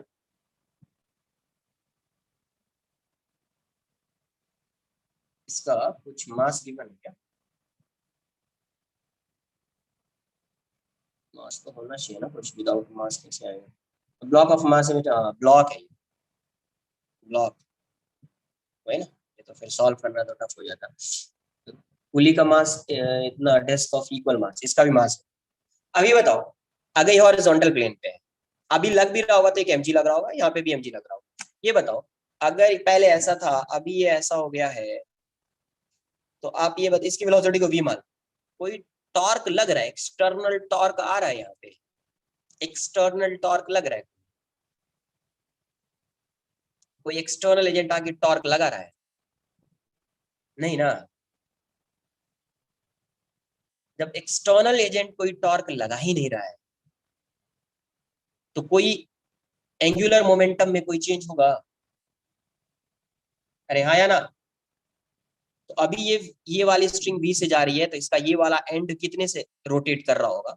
तो रोटेट करने की वजह से इसकी वेलोसिटी भी v हो जाएगी। आप v को लिख सकते हैं, ये ओमेगा से रोटेट कर रहा है, तो आप लिख सकते हैं ओमेगा इंटू आर, क्योंकि ये v से गया तो v इक्वल्स टू, ये ओमेगा से रोटेट कर रहा है तो ओमेगा इंटू आर, क्योंकि ये तो रोटेट ही करेगा सिर्फ।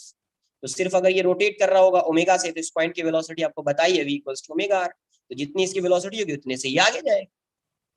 तो इस पॉइंट के about conservation of angular momentum लगा लेते हैं, तो l initial equals to l final, initial angular momentum सिर्फ इसकी वजह से आएगा, कितना आएगा? एम वी आर हो जाएगा, एम वी आर। फाइनल कितना आएगा? तो एम वी आर, और सॉरी एम आर लिख दो, वी तो 5 है, और फाइनल ये भी आएगा, ये रोटेट भी कर रहा है, तो देखो ये इसकी वजह से क्लॉकवाइज है, ये भी एंटी क्लॉकवाइज है, ये भी एंटी क्लॉकवाइज है, तो ये आई सी एम इंटू ओमेगा हो जाएगा। तो यहाँ से क्या आ जाएगा, वैल्यू कितनी आ जाएगी, मतलब आर कैंसिल होना चाहिए, फिर m r equals to m v r plus disc है, इसके वॉट रोटेट कर रहा है, तो m are square by two, m are square by two, omega की वैल्यू को आप क्या लिखेंगे? V by r, v by r, ये आर गया तो आर कैंसिल आउट होगा, M r m r m r cancel, तो 5 इक्वल्स टू क्या आ जाएगा? V plus v by two, तो यहाँ से 5 इक्वल्स टू कितना आ गया? 3v बाई टू, तो 10 इक्वल्स टू 3v, तो therefore v equals to 10 by 3 metre second, 10 by 3 metre second. सही बात समझ में? तो ये था आपका question number. Next question number 45th।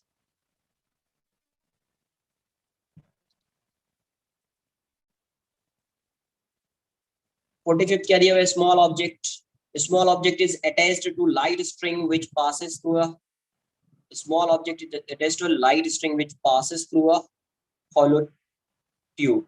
The tube is held by one hand and the string by the other. The tube is held by one hand. Small object. क्या बोलना चाह रहा है ये? Tube is held by a small object is attached to a light string. ठीक है, which passes hollow tube, ऐसा tube बना दिया मान लो, इस टाइप का hollow tube से पास हो रहा है। The tube is held by one end and the other end and the string by other end. The object is set in rotation in a circle of radius r1. The string is pulled down, shortened by radius r. पहले कितना था? r1 radius था, ऐसे relate कर लो, अभी r2। The ratio of the new kinetic energy to the original है ना, तो final upon initial kinetic energy find करना है। तो काइनेटिक एनर्जी कैसे फाइंड करते हैं अपन? काइनेटिक एनर्जी क्या होएगा, पहले फॉर्मूला लिख लो, हाफ आई रोटेशन है तो हाफ आई ओमेगा स्क्वायर, तो इसको ऐसे लिख सकते हैं, हाफ आई से मल्टीप्लाई करो, आई से डिवाइड कर दो, तो ये ओमेगा स्क्वायर बाय ओमेगा हो जाएगा, आई हो जाएगा, तो ये एल स्क्वायर हो जाएगा, L square by 2 I, L square by 2 आई। अब देखो यहाँ पे कोई एक्सटर्नल टॉर्क नहीं है, मतलब एल कांस्टेंट रहेगा, एल कांस्टेंट रहेगा, मतलब kinetic energy is inversely proportional to I, kinetic energy is inversely proportional to I. ठीक है, तो इसका जो मोमेंट ऑफ इनर्शिया होगा एम आर स्क्वायर, तो सॉल्व करेंगे इसको, इसका जो मोमेंट ऑफ इनर्शिया हो जाएगा, तो kinetic energy final upon kinetic energy initial, यही चाहिए, तो ये हो जाएगा आपका m1 r2 square upon m1 r1 square, answer हो जाएगा r2 बाय r1 स्टेप्स।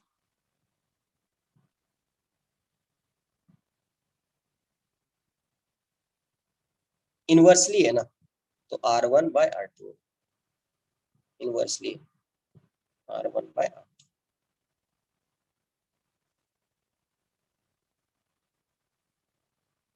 42 हो गया, 45 हो गया, नेक्स्ट है आपका 50, 51, 50 एंड 51, 50 दिया था क्वेश्चन में। 50 देख लीजिए क्या है। 50 two particles of mass m each are fixed at the opposite of a mass rod of length 5 meter which is oriented in vertically. Two particles of mass m which are fixed at the opposite end of a massless rod of length 5 meter which is oriented vertically on a smooth horizontal surface. ये ऐसा है, एक मास यहाँ पे है, एक मास यहाँ पे है, इसका कोई मास नहीं है ना,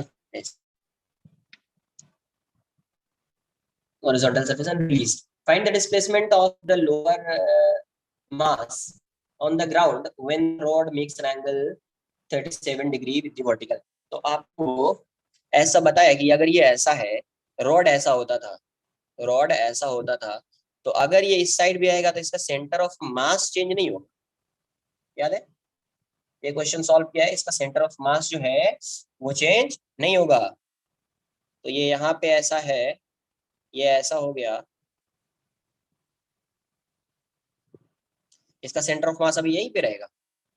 मतलब इस रॉड का सेंटर ऑफ मास, इस रॉड का सेंटर ऑफ मास यहाँ पे, इस रॉड का सेंटर ऑफ मास कहीं पे भी हो सकता है, यहाँ पे हो सकता है, बस इस रॉड का सेंटर ऑफ मास यहाँ पे मतलब पूरा होगा, ये वाला डिस्टेंस L/2। इसका मतलब ये नहीं कि ये L/2 है और ये L/2, ये जरूरी नहीं है, ये नहीं है, पॉसिबल नहीं, क्योंकि ये रॉड है इस साइड आ रहा है ना, तो इसका centre of mass downward direction में मूव कर रहा होगा, centre of mass downward direction में मूव कर रहा होगा।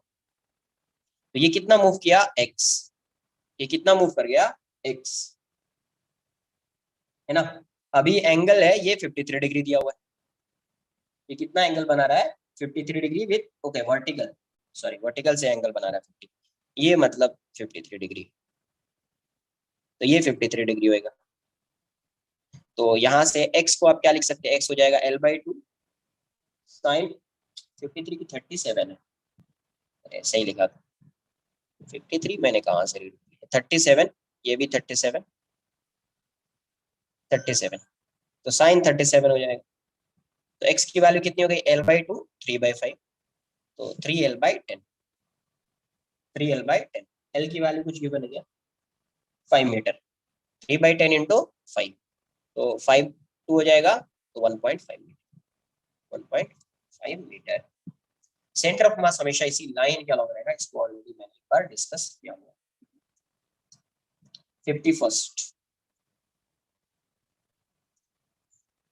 a particle starts from the point 08 and moves with uniform velocity of इतना मीटर पर second. After 5 seconds, the angular velocity of the particle about the origin will be angular velocity of particle, origin के about find करना है।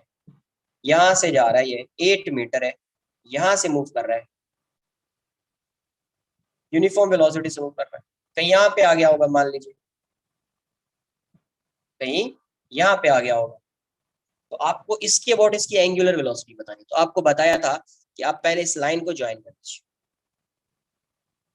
फिर दूसरा काम क्या करना है, इस लाइन के परपेंडिकुलर वेलोसिटी फाइंड कर लीजिए। दूसरा काम क्या करेंगे, इस लाइन के परपेंडिकुलर वेलोसिटी फाइंड कर लीजिए। याद है कुछ, ये 8 है और ये कितने से जा रहा है, तो 3 से जा रहा है, ये 3 मीटर पर सेकंड से जा रहा है, तो कितना डिस्टेंस ट्रैवल करेगा 5 सेकंड में, तो ये 50 मीटर, 15 मीटर आएगा। ये 8 है, ये 15 है, तो ये वैल्यू कितनी हो जाएगी, इसको मैं r मान लेता हूँ, r की वैल्यू 8 स्क्वायर प्लस 15 स्क्वायर, तो ये हो जाएगा आपका 64 प्लस 225, तो 289 आ गया, मतलब 17 मीटर हो गया, है ना।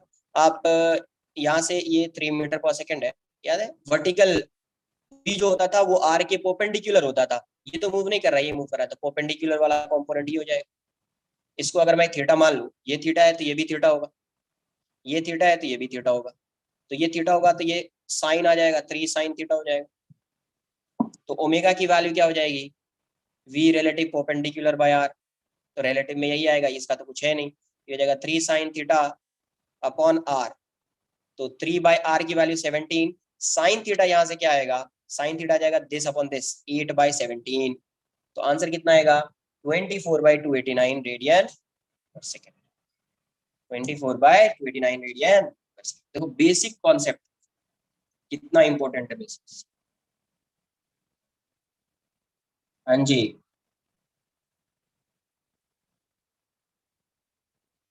कुछ बातें आ रही है समझ में आपके?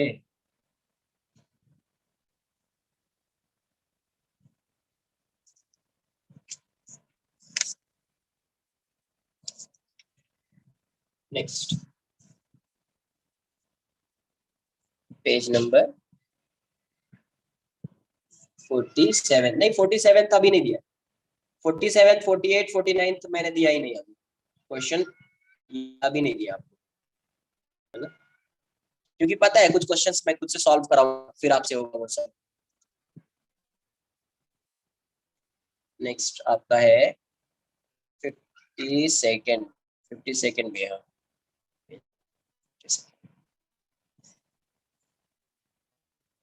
there are 2 points of a rigid body are moving as shown the angular velocity of the body।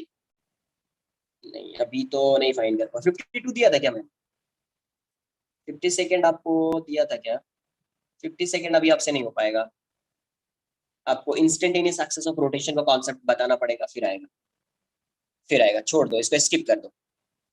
52 अगर दिया है तो उसको स्किप कर जाइए, जैसे 21st है और 52nd, 52nd का कॉन्सेप्ट आपको बताया जाएगा, 21 का भी कॉन्सेप्ट बताया जाएगा, 21st जो है वो टॉपलिंग का कॉन्सेप्ट है, 52nd जो है वो इंस्टेंटेनियस एक्सेस ऑफ रोटेशन का कॉन्सेप्ट उससे आएगा, उसको हटा देते हैं। नेक्स्ट क्या है आपका 58,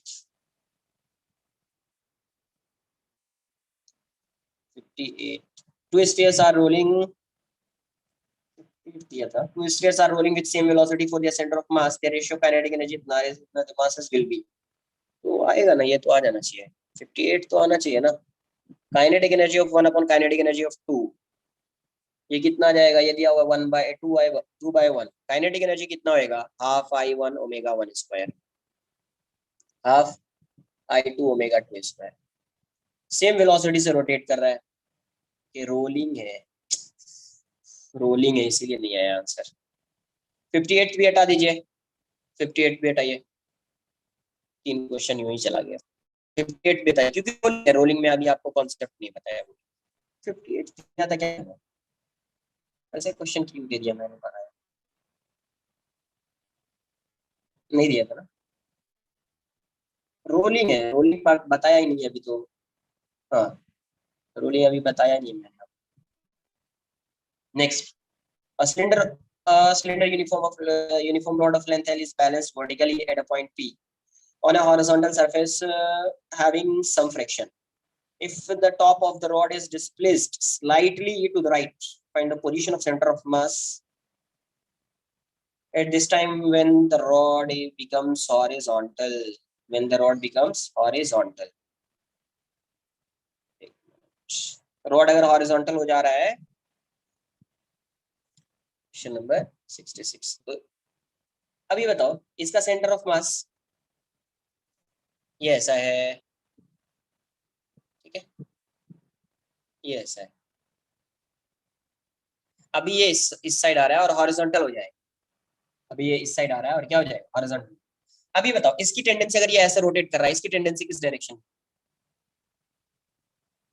इसकी टेंडेंसी किस डायरेक्शन में जाती है, क्योंकि फ्रिक्शन है यहाँ पे, यहाँ पे क्या है, कोएफिशिएंट ऑफ फ्रिक्शन है, अगर ये इस डायरेक्शन में रोटेट कर रहा है तो इस पॉइंट की टेंडेंसी किस डायरेक्शन में जाने की होगी,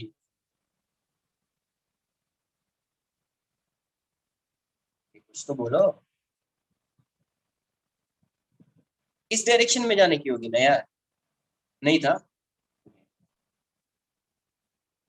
बट ये हो जाएगा आपसे, इस डायरेक्शन में जाने की होगी, तो इस पे फ्रिक्शन इस साइड लग रहा होगा। अच्छा ठीक है, ये नहीं था, फिर भी ये हो जाएगा, ये कॉन्सेप्ट मतलब आप खुद से सॉल्व कर सकते हैं, ये कॉन्सेप्ट ऐसा है कि फ्रिक्शन ला दिया तो कोई बड़ी बात नहीं है, ये रोड ऐसा था, ये इस डायरेक्शन में आ रहा है, तो इसकी टेंडेंसी इस डायरेक्शन में जाने की, इस पे फ्रिक्शन इस साइड लग रहा है, अगर फ्रिक्शन इस पे इस साइड लग रहा है इस पे फ्रिक्शन इस साइड लग रहा है, मतलब इसका सेंटर अभी इस रॉड पे हॉरिजॉन्टल डायरेक्शन में नेट फोर्स यही है ना, जैसे ये रोटेट कर रहा है इसकी टेंडेंस डायरेक्शन में जाने की फ्रिक्शन इस साइड लग रहा है। इस रॉड पे हॉरिजॉन्टल डायरेक्शन में नेट फोर्स यही है, इसका मतलब ये रॉड इस डायरेक्शन में एक्सेलरेट करेगा, तो इसका मतलब इसका सेंटर ऑफ मास मूव कर रहा होगा, इसका मतलब इसका सेंटर ऑफ मास थोड़ा सा एक्स डायरेक्शन में शिफ्ट हो जाएगा। तो lies at some point to the right of P, lies at some point to the right of P, ये आ जाएगा।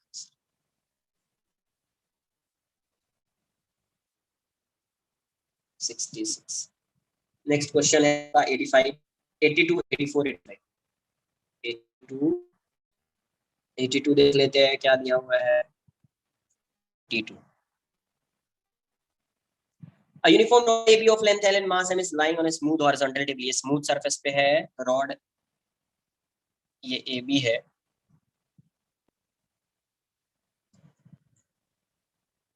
ना, ये AB है, ये रॉड ऐसा है। टू क्या दिया हुआ है, लेंथ L मास M, लेंथ L है और मास M। The small particle of mass M strike the rod with velocity v naught at point C, तो ये पॉइंट C है, ये मास M है और ये v naught से आके स्ट्राइक कर रहा है, ठीक है, इस C पॉइंट पे आके स्ट्राइक कर रहा है। अब क्या बोला उसने, डिस्टेंस x फ्रॉम O से कितने डिस्टेंस पे है, x पे। The particle comes to rest after collision. The value of x so that point A of the rod remains stationary just after collision.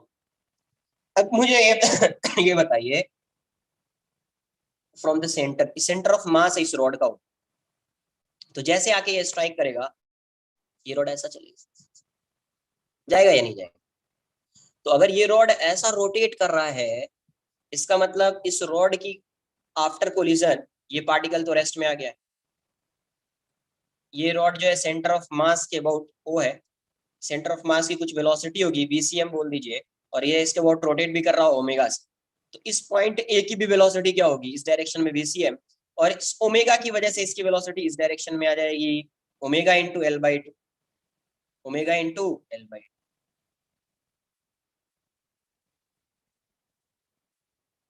है ना, ऐसा सर्कुलर मोशन है। तो ये v से जा रहा था, इसका ये वाला भी पॉइंट v से जाएगा और ओमेगा से ऐसे रोटेट कर रहा है ओमेगा से आएगा। अब v ए किस में आ गया, रेस्ट में ना, तो वेलोसिटी फिर जीरो है, मतलब vcm minus omega l by two equals to zero, तो vcm इक्वल्स टू क्या आएगा, omega l by two, equation 1। यहाँ से पहला रिलेशन आ गया। अब अपने को कंजर्वेशन ऑफ लीनियर मोमेंटम लगाना है और कंजर्वेशन ऑफ एंगुलर मोमेंटम लगाना, conservation of linear momentum and conservation of angular momentum. तो कंजर्वेशन ऑफ लीनियर मोमेंटम क्या होएगा, तो p initial using conservation of linear momentum क्या आएगा, p initial equals to p final, initial momentum कितना है इसका m we naught, final momentum सिर्फ रॉड जा रहा है, रॉड का मास क्या है एम वीसीएम, तो यहाँ से वीसीएम की वैल्यू हो जाएगी M we not by M.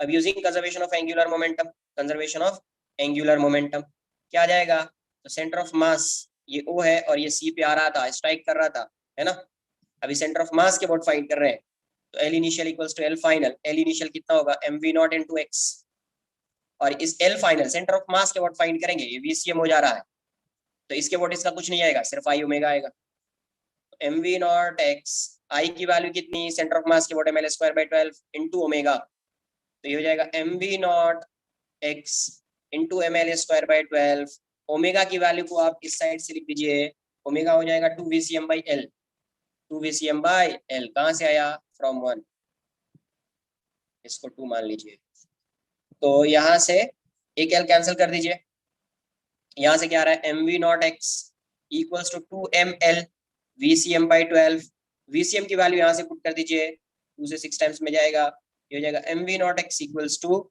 ML by 6, VCM कितना है m we not by m, कहाँ से आया फ्रॉम 2, कुछ नहीं कर रहा हूँ मैं, जो आपको कॉन्सेप्ट बताया है वही हो रहा है यहाँ पे। एक्स की वैल्यू कितनी हो गई एल बाई 6, एक्स की वैल्यू कितनी हो गई एल बाई 6, क्लियर है, इसकी वैल्यू एल बाई 6, ये तो आपका 82। क्या m बाई m पूछा होता तो ऐसा दिया होता, m बाई m की वैल्यू कुछ ऐसी दी हुई थी कि यहीं से फाइंड कर लेते, VCM बाई V नॉट कुछ ओमेगा ओमेगा कुछ तो दिया होता, या तो फिर ये रिलेशन नहीं पूछा होता कुछ, ये वाला कुछ, है ना, क्योंकि नहीं तो m बाई m तो कैंसिल आउट हो जाएगा, इस केस में m बाई m तो कैंसिल आउट हो जाएगा, ओमेगा के टर्म में आएगा, ओमेगा के टर्म में आएगा। नेक्स्ट क्वेश्चन नंबर 84 क्या दिया, uniform rod of mass m,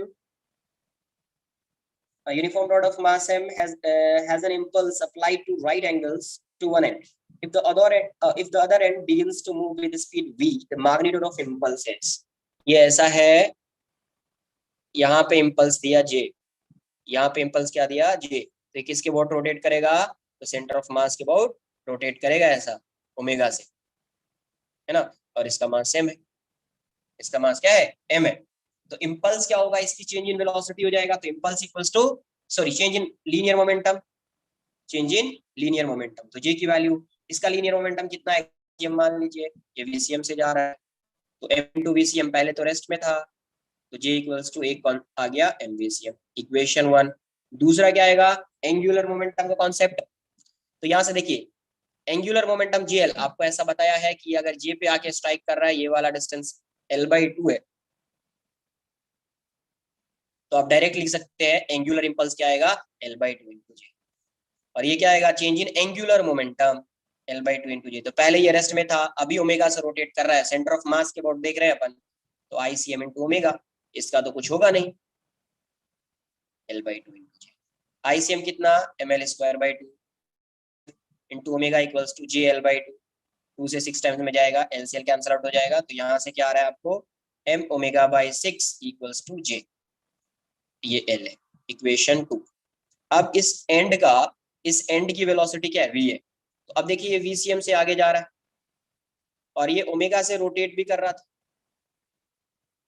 VCM है ओमेगा से रोटेट भी कर रहा है, तो इसकी वजह इसका जो मोशन होगा ये ऐसा हो जाएगा, ओमेगा L/2 हो जाएगा, नहीं रेस्ट में थोड़ी है, ऐसा थोड़ी बोला रेस्ट में है, ये कब बोला रेस्ट में है, इसकी वेलोसिटी उसने बोला है कि VA की वैल्यू v है, और VA को आप क्या लिख सकते हैं, VCM minus omega L/2 equals to v, या ऐसा, अभी ये ऐसा है, ऐसा रोटेट कर रहा था, ये रॉड इस साइड आएगा, ये रॉड इस साइड आएगा, मतलब ये इसका मैग्नीट्यूड ग्रेटर होगा, ये वाला है ना, ये रॉड ऐसा है ना, वो आगे तो जा ही रहा बट रोटेट ऐसा कर रहा है, तो ये वाला एंड इस साइड आ रहा है, तो ये मैग्नीट्यूड ग्रेटर होगा इससे, तो आप लिखेंगे v omega L/2 minus VCM equals to v, अब पुट कर दीजिए वैल्यू, ओमेगा L की वैल्यू यहाँ से पुट कर दीजिए, ओमेगा L कितना आएगा 6J/m, 6J/m, और ये 2 पहले से है, VCM की वैल्यू यहाँ से पुट कर दीजिए J/m इक्वल्स टू v, तो ये हो जाएगा, आप कहाँ से आया, फ्रॉम 1 and 2, फ्रॉम 1 and 2, ये हो जाएगा 3J/m minus J/m equals to v, तो v की वैल्यू कितनी हो जाएगी 2J/m, तो J कितना आ गया mv/2, mv/,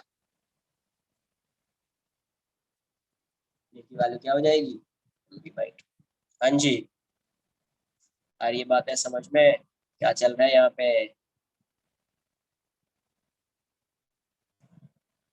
सिंपल है, सिंपल, हर कुछ बताया है, हर कॉन्सेप्ट को डिटेल में डिस्कस किया है, कहाँ पे क्या हो रहा है, कैसे करना है, कहाँ पे सॉल्व, तो एकदम आराम से जब आप सॉल्व करेंगे ना, एक एक पॉइंट को आप एक बार रिवाइज करेंगे सही से, क्वेश्चन को जो कराया है उसको सॉल्व करेंगे, तो ये सब चीजें आ जाएंगी आपसे। नेक्स्ट क्वेश्चन नंबर 85 क्या दिया हुआ, uniform rod AB of mass m and length L is at rest on a smooth horizontal surface, AB है, स्मूथ हॉरिजॉन्टल सरफेस पे, मास m, length L, impulse J is applied to end B, मान लीजिए A है और ये B है, यहाँ पे एक इम्पल्स दिया J,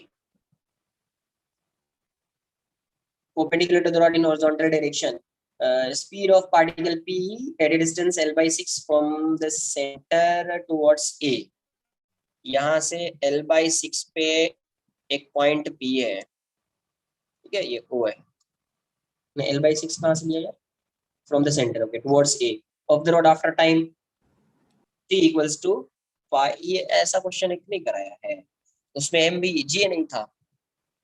ठीक है, देख लेते अपन क्या होगा, ये रॉड कितना रोटेट कर रहा होगा वो भी। तो ये ऐसा है, तो जे को क्या लिखोगे, जैसे ये आगे स्ट्राइक करेगा ये ऐसा आगे जाएगा बीसीएम से, और ये ऐसा ओमेगा से रोटेट करेगा। तो जे क्या हो जाएगा, पहले एम इंटू वीसीएम, इक्वेशन 1। दूसरा क्या आएगा, एंगुलर मोमेंटम, है ना। तो using conservation of angular momentum about about initial equals to l final, या ऐसा direct J equals to change in angular momentum, ये आ जाएगा। तो जेएल कितना हो जाएगा, L/2 इंटू जे, ये आ जाएगा आई ओमेगा। तो यहाँ से फिर से वही आएगा, पहले रिलेशन देख लो, L/2 into J equals to I कितना हो जाएगा, ml²/12 इंटू ओमेगा। तो एक एल तो कैंसल आउट हो जाएगा, 2 से 6 टाइम्स में जाएगा, फिर से जे की वैल्यू m ओमेगा L/6, वही आ गया इक्वेशन 1 इक्वेशन 2। ठीक है, अब क्वेश्चन में पूछा है मुझे इसकी वेलोसिटी चाहिए। अब ये बताओ, ये जो रॉड है, ये रॉड है, क्या इस रॉड के इस पॉइंट की वेलोसिटी हमेशा वीसीएम होगी, होगी या नहीं। अब ओमेगा से रोटेट कर रहा है तो इसकी वजह से हमेशा, ये अगर सर्कुलर मोशन में ऐसा जा रहा है तो इसकी वजह से आएगी। तो पहले एक बार चेक कर लेते हैं कि इतने टाइम में ये कितना रोटेट किया होगा, क्योंकि इसका ओमेगा कांस्टेंट है, थीटा की वैल्यू क्या हो जाएगी, ओमेगा टी। ओमेगा कितना ओमेगा है, टी की वैल्यू कितनी है, पाई एम एल बाई 12 जे। अच्छा, ओमेगा को यहाँ से लिखो, जे के टर्म्स में लिखो ओमेगा। तो ओमेगा को यहाँ से लिखेंगे तो 6J/ml, है ना, small m l equals to into pi ml/12J। कहाँ से आया, तो फ्रॉम टू। अब देखिए यहाँ से 62 टाइम्स में जाएगा, ml कैंसिल हो जाएगा, कितना आ गया, पाई बाई टू। मतलब अगर ये ऐसा रोटेट कर रहा है, ये रोड ऐसा रोटेट कर रहा है, तो ऐसा हो गया होगा, ये कैसा हो गया, ऐसा हो गया होगा ना, पाई बाई टू से रोटेट कर रहा है, ये पी पॉइंट यहाँ पे आ गया होगा, और ये ऐसा ओमेगा से रोटेट कर रहा है। तो अभी इसकी वेलोसिटी इस डायरेक्शन में ओमेगा की वजह से, इसका सर्कुलर मोशन ऐसा है, इस डायरेक्शन में आएगा ओमेगा L/6, और एक वेलोसिटी तो हॉरिजॉन्टल डायरेक्शन में है ही, वीसीएम। एक वेलोसिटी इस डायरेक्शन में तो है ही, वीसीएम। तो अभी इसकी नेट वेलोसिटी 90 डिग्री पे आ गया, तो वेलोसिटी ऑफ पी क्या आ जाएगा, वेलोसिटी पूछा ना,